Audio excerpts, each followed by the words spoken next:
She walked into my department on a Monday morning with a new employee badge, a leather portfolio, and the particular confident energy of someone arriving somewhere they believed they belonged. I was standing at the whiteboard in the main conference room, mid-sentence, leading the weekly operations briefing for my team of 14 people. She stopped in the doorway when she saw me. I stopped talking when I saw her. The room felt the shift the way rooms feel shifts when something significant enters them, a slight collective stillness, a change in the air, the specific quiet of people who sense they are witnessing something but do not yet have the context to understand what. I had the context. I had been building the context for 3 years. Her name was Priya Lata Sharma. And 3 years earlier, she had filed the HR complaints that ended my career at the company where I had given 9 years of my best work. She had no idea that the department she had just walked into was mine. She was about to find out. My name is Dominique Ferris-Okafor. I am 42 years old. I am the Vice President of Operations at Clarity Solutions Group, a healthcare technology firm headquartered in Denver, Colorado. I have held this role for 14 months. Before this role, I spent 11 years building a career in operations management that was, by every measurable standard, going exactly right until the day it was deliberately and systematically dismantled by a woman I had mentored for 2 years and trusted with more access than she had earned. I need to tell you who I was before I tell you what happened, because who you are before a thing determines everything about how you survive it.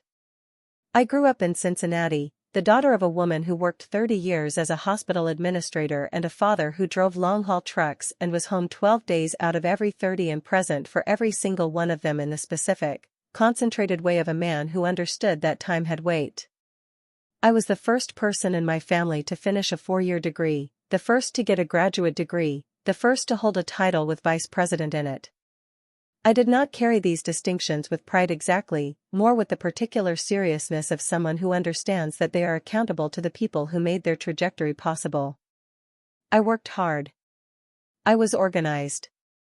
I was the kind of manager who remembered her team members' birthdays and their children's names and their professional goals and the specific thing each person needed to feel supported in their work. Not because I had been taught to do these things as management techniques, but because I was genuinely interested in people and understood that operations, the moving of complex systems toward reliable outcomes, was ultimately a human project. I joined Meridian Health Technologies 9 years before the day everything collapsed. Started as a senior operations coordinator. Was promoted 4 times in 7 years. By year 8, I was director of operations for the Western region, overseeing a team of 26 people and a portfolio of client implementations worth approximately $60 million annually. I was good at my job in the way that produces results rather than visibility.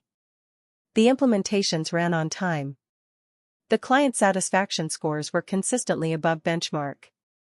The team I had built had a retention rate that the chief operating officer mentioned specifically in the annual company meeting as an organizational model.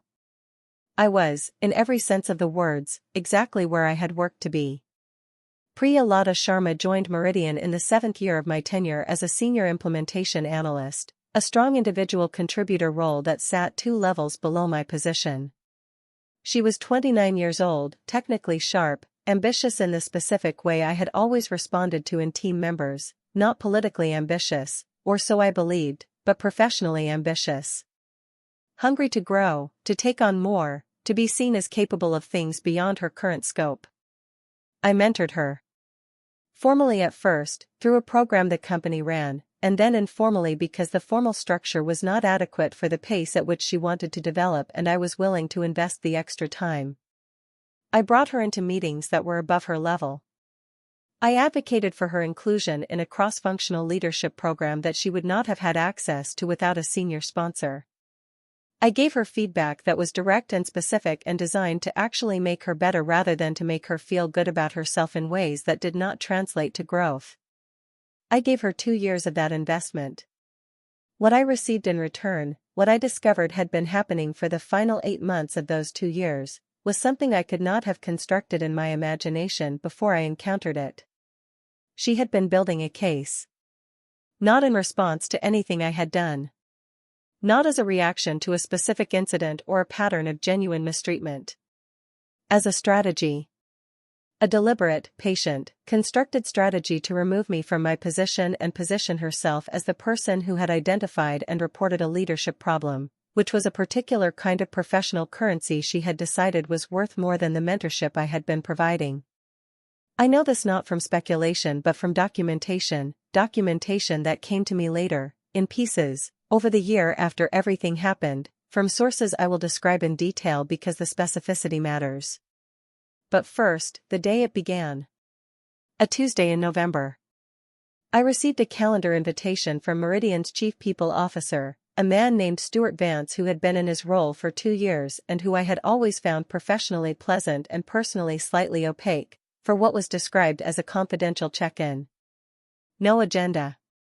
No indication of subject matter. I went to the meeting with the ordinary mild preparation of someone attending a routine conversation with a senior colleague. What I found in that conference room was not a routine conversation. Stuart was there. So was the general counsel. So was an outside HR consultant I had never seen before. 3 people. No agenda on the invitation. Outside counsel present. I understood before anyone spoke that this was not a check-in.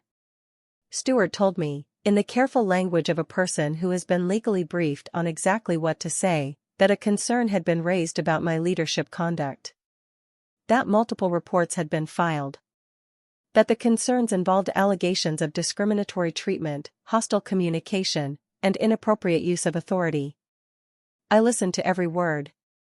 Then I said, I would like to understand the specific allegations so that I can respond to them accurately. Stuart said he was not in a position to share the full complaint documentation at this stage of the process. I asked when I would have access to it. He said that would be determined by the review process. I asked who had filed the complaints. He said that information was confidential. I asked how many complaints had been filed. He said that was also part of the confidential review. I looked at the 3 people across that table and I understood several things simultaneously. I understood that whatever had been filed was significant enough to require outside counsel and a formal process. I understood that I was in a position where I needed to respond to allegations I could not fully see. And I understood, with the specific clarity that arrives when your instincts have been trained by years of operational work, that the person who had filed these complaints was someone close to me. Someone with access. Someone who knew enough about my professional language and my management approach to construct a version of it that sounded like something it was not. I drove home that evening and I called my mother. She listened to everything. Then she said 3 words, "Get a lawyer tonight." I called an employment attorney that same evening.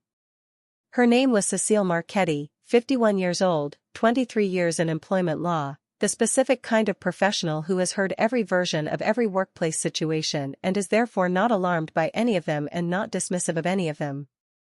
She took my call at 8:45 in the evening because I had explained it was urgent and she had assessed from my explanation that it was. I told her everything I knew, which was not much. 3 complaints. Allegations of discriminatory treatment and hostile communication. Outside counsel involved. No specific incidents disclosed. She said, do not communicate with anyone at the company about the substance of this matter. Not your team, not your peers, not your friends there. Do not access any company systems for anything other than your normal work functions. Document your recollection of every significant interaction with every direct report and every peer over the past 6 months, starting tonight while it is fresh. And come to my office tomorrow morning. I spent that night writing. 3 hours of documented recollection, every meeting I could remember, every significant conversation, the feedback sessions and the project reviews and the cross-functional meetings and the 2 instances in the past year where I had given Priya critical feedback that she had received without visible reaction. I wrote down the feedback I had given her. Verbatim, as accurately as I could reconstruct it. The first instance had been about a client deliverable that had not met the quality standard I had set for the team. The second had been about a communication she had sent to a client contact that had gone outside the approved messaging framework and had required me to intervene and repair the client relationship. Both were legitimate performance matters. Both had been handled in private, documented in our shared one-on-one notes, and followed with specific guidance for improvement. Neither had been punitive. Both had been the kind of direct, clear feedback that I would have given any team member in the same situation. I wrote it all down. Then I sat at my kitchen table until almost midnight and tried to build the shape of what had happened from the pieces I had. The review process took 11 weeks. Cecile and I met 6 times during those 11 weeks. She guided me through every stage, the formal response I submitted to the complaint documentation once I finally received a summary of it, the additional information I provided, the witness list I suggested of colleagues who could speak to my management approach across years of interactions. The complaint documentation, when I received the summary, described 3 incidents across an 8-month period. The descriptions were of real events. I recognized every situation referenced, but the characterizations of what had happened in those situations were so divergent from what I remembered and had documented that reading them produced a physical response I had not expected. Not anger. Something colder and more disorienting. The specific vertigo of seeing a record of your own actions that is internally coherent and completely wrong. The first complaint described a team meeting in which I had allegedly singled out a junior team member, described in terms that, while not naming Priya, clearly referenced her, for public criticism in a way that was humiliating and culturally insensitive. I had notes from that meeting. I had the agenda. I had the action items documented in the shared team system with timestamps. What had happened in that meeting was a structured project review in which I had asked each team member, including Priya, to present their progress against their deliverables and to identify their blockers. Priya had presented. I had asked 2 clarifying questions. I had noted one area where the work was behind schedule and asked her to provide an updated timeline by end of week. That was the incident. The second complaint described a one-on-one in which I had allegedly threatened to remove her from a high-visibility project as punishment for raising concerns about team dynamics. I had notes from that one-on-one too. Every one-on-one I held with direct reports was documented in a shared note system where both parties could see the record. The discussion in question had been about her transition to a new project assignment, a move I had proposed because the project was a better fit for her developing skill set and because the original project had reached a stage that required a different competency profile. There had been no threat. There had been no reference to concerns she had raised. There had been a conversation about her career development that she had appeared to receive positively, based on her responses in the meeting and the follow-up email she sent me 2 days later thanking me for the opportunity. I had that email. The third complaint was the most significant and the most damaging, an allegation that I had, in a performance review, made a comment that referenced her cultural background in a way that was discriminatory. I had the performance review documentation. I had my notes. I had never, in 9 years of management, made a comment about any team member's cultural background in a professional context. The review she was referencing had included feedback about her written communication style, specifically about technical jargon usage in client-facing documents that was creating comprehension barriers. That feedback had nothing to do with her background and everything to do with the specific communication standards I held for everyone on the team working in client-facing roles. I had the examples I had cited. I had them saved in the performance review folder. All of this I gave to Cecile. All of it went into our formal response. What I did not know, through all 11 weeks of the review process, was that the complaints had not been filed by Priya alone. That detail arrived 6 weeks after the review concluded. The review concluded with a finding that the complaints had not been substantiated, that the evidence did not support the specific allegations as filed. I was formally cleared. The finding was documented. Stuart Vance called me into his office and told me the matter was closed and that I should feel free to return to my full duties without any impact on my standing. I sat across from Stuart Vance in his office and I listened to him tell me that a process that had lasted 11 weeks and had consumed more of my professional and personal energy than I can accurately account for was simply closed, and I should feel free to return to my full duties, and he hoped I understood the company took these matters seriously and the review had been thorough. I thanked him. I walked out. I sat in my car in the parking garage for 22 minutes. Then I called Cecile. She said, "You were cleared. That is the outcome we needed." I said, "I know." She said, "Are you going to stay?" I was quiet for a moment. I said, "I don't think I can." She said, "Then let's talk about how you leave correctly." I left correctly. 2 months later, on my own terms, with a transition plan I had proposed and a reference from the COO who had watched my work for 7 years and who told me, in our final conversation, that he was sorry about how the process had unfolded and that any organization I chose next would be fortunate to have me. I thanked him. I meant it for what it was worth, which was not nothing and was not everything. I walked out of Meridian Health Technologies for the last time on a Friday afternoon in February, and I did not know yet what I was going to find out 6 weeks later, which was the detail that changed the shape of everything I thought had happened. The detail arrived through a former colleague named James Whitaker, who had been a peer of mine at Meridian in the product division and who reached out 3 months after I left with a message that said simply, "There's something I think you should know. Can we talk?" I called him that same evening. What James told me took 40 minutes and restructured my understanding of the 11 weeks I had just survived. He told me that the complaints had not originated with Priya. They had been filed by Priya, but they had been constructed, the specific language, the framing, the legal architecture of the allegations, in consultation with a senior colleague in the strategy division named Garrett Holloway. Garrett was 38, had been at Meridian for 6 years, and had spent the most recent 2 of those years in a lateral position that had not produced the upward movement he had anticipated. He had been passed over for a regional director role that had ultimately gone to someone from outside the company.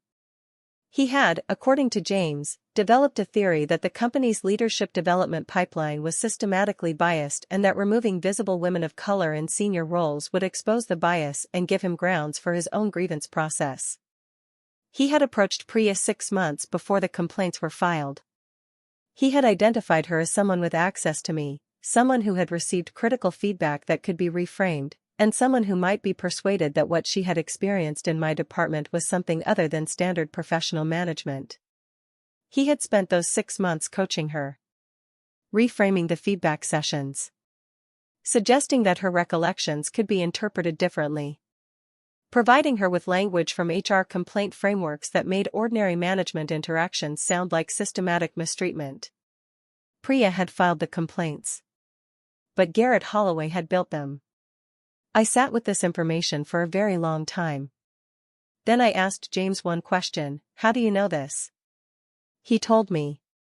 A mutual colleague who had been present for 2 conversations between Garrett and Priya in which the complaint strategy was discussed had told James what she had witnessed.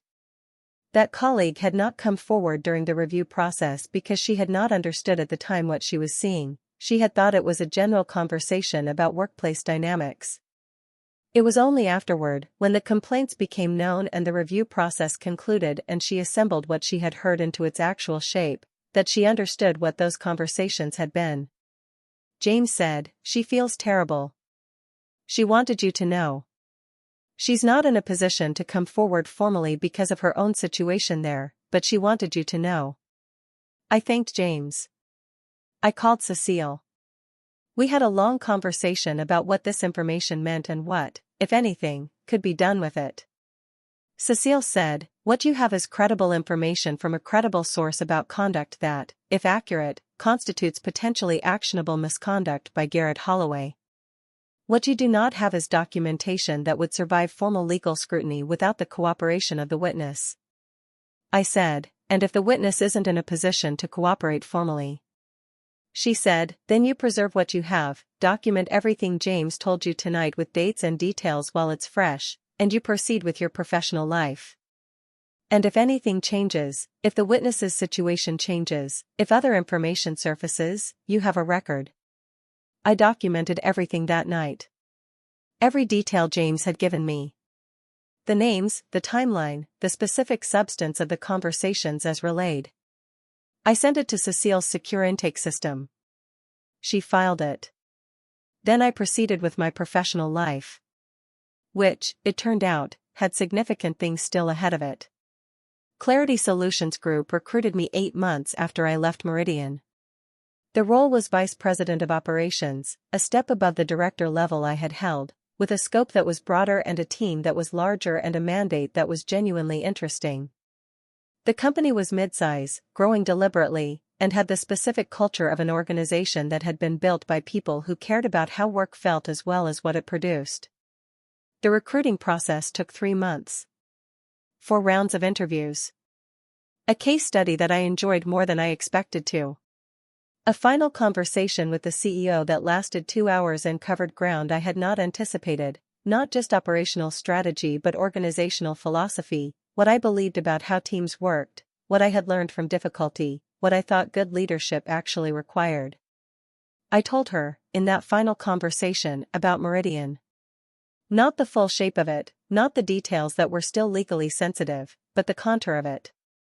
That I had been through a difficult professional experience. That it had been unfair. That I had come through it with my capabilities intact and my values clarified and a clearer understanding of what kind of organization I wanted to build within.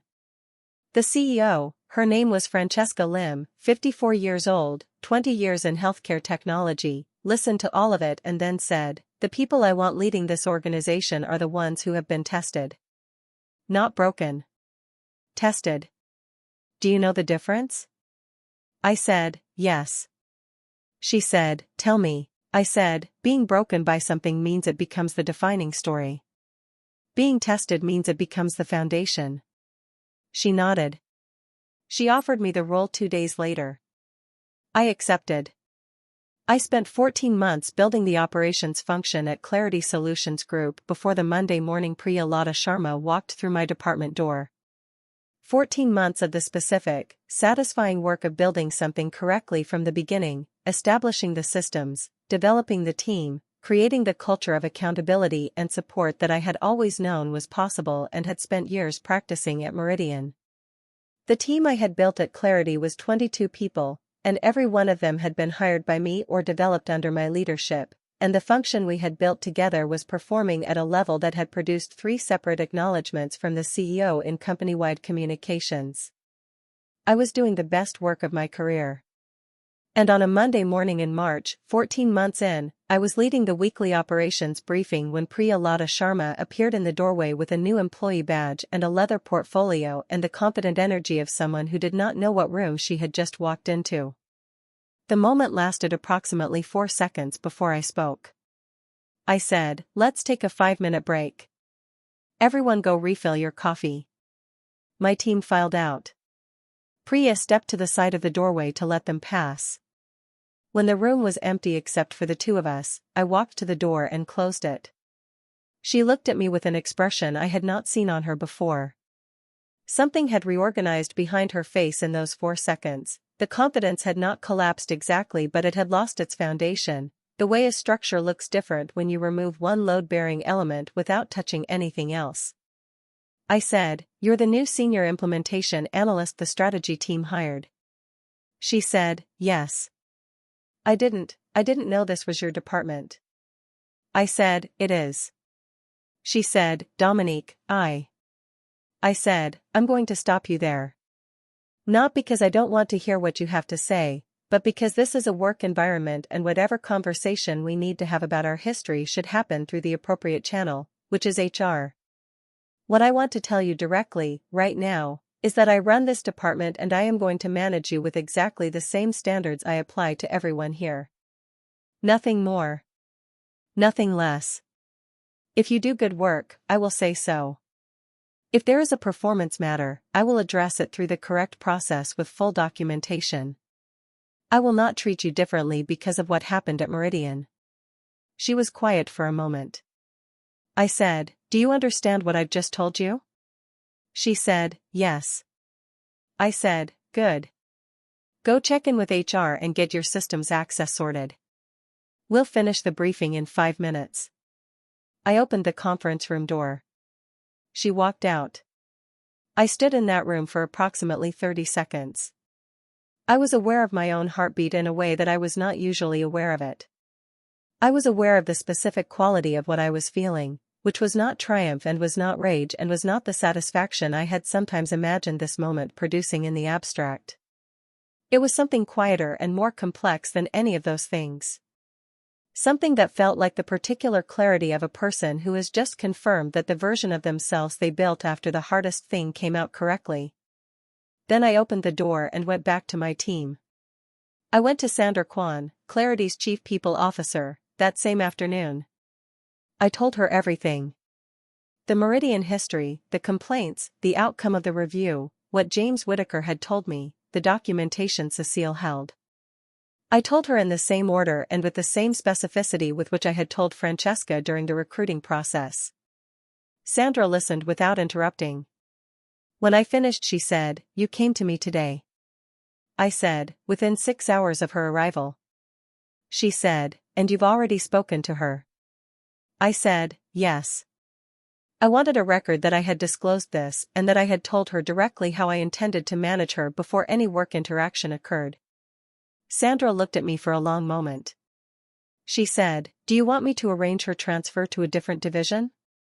We have the flexibility." I said, "That's your call to make, not mine."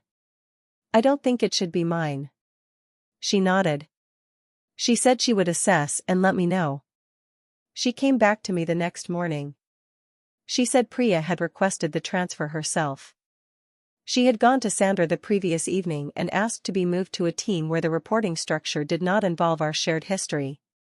Sandra had assessed it as a reasonable request given the circumstances and had approved it. Priya transferred to the product implementation team the following Monday. I managed her for a total of 4 working days. In those 4 days she was professional, capable, and gave me nothing to document except that she had done her work correctly. I documented that too. Because documentation, as I had learned at considerable cost, was not something you did when things went wrong. It was something you did because things were always either going right or going wrong and you did not always know which until later, and the record of what actually happened was the most important protection available to anyone who planned to be in this profession for the long term. Cecile called me 2 weeks after Priya transferred. She had received a notification through channels I will not detail here that Garrett Holloway had resigned from Meridian. Quietly. Without explanation in any of the communications that had reached the professional network. She did not know the specific reason. She said it might mean nothing. She said it might mean that something had surfaced internally. She said, "I want you to know in case it becomes relevant." I said, "Noted." I filed the information in the same place I file everything important. Some things take their time reaching the places they need to reach. I had learned that too. I want to tell you what the Monday morning became, because the Monday morning is not the ending. The Monday morning was a data point. A confirmation. A moment in which I stood in a room with someone who had been part of the worst professional experience of my life and discovered that I was not diminished by her presence in the way I had sometimes feared I might be when I imagined it.